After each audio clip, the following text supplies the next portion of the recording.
No one will ever replace my husband. What's up, everybody? I am back. Oh, hold on. Y'all, I had to put in the charger. I got a lot to say.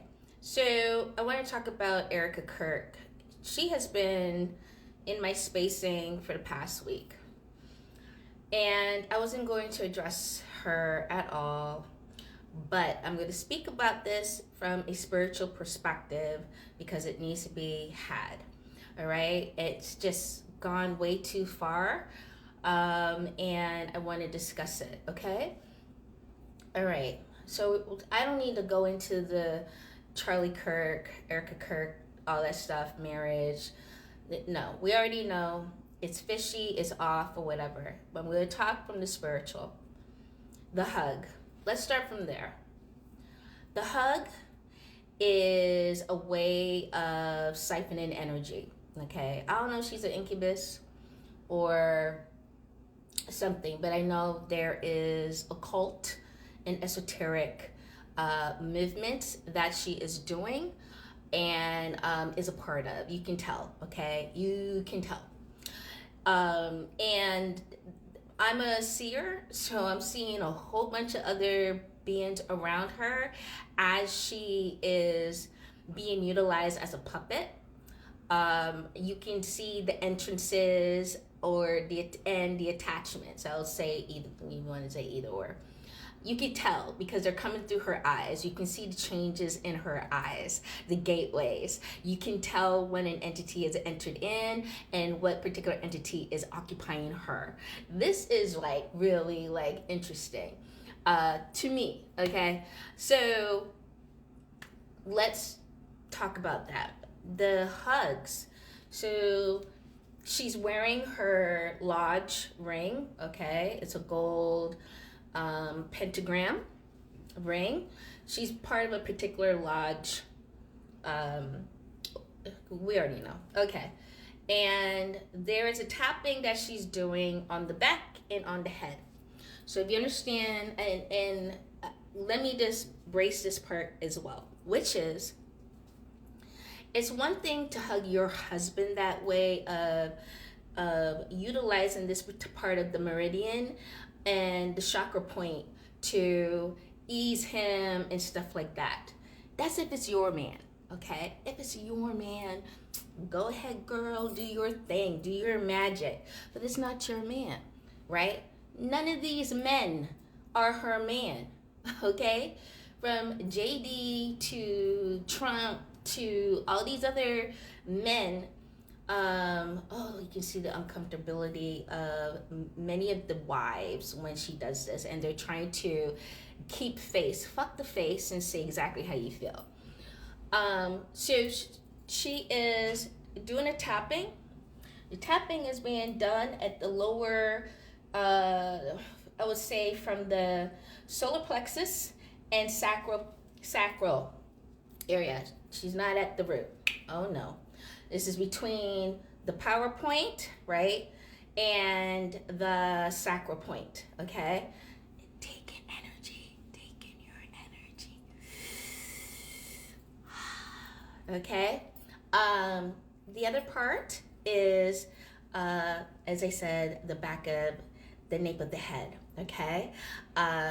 Your pituitary and your throat chakra points and the meridians that run that line, okay? That, honey, that is what she's doing. She's siphoning energy, right? And bringing them close to the heart chakra and solar plexus.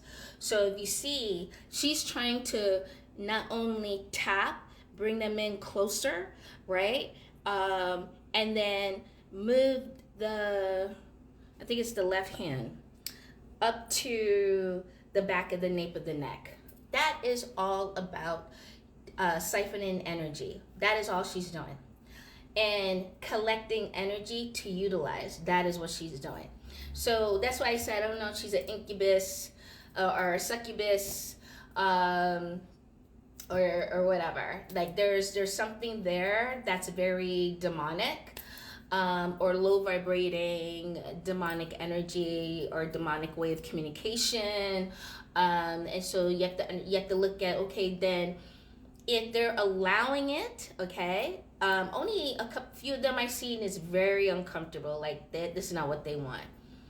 But JD allowed it, and that right there, I was looking at, okay, you guys are in suits then. So what particular humanoid, alienoid are you, right? That you have allowed it, right? You have embraced it, right? I know JD's wife knows more than what she's saying.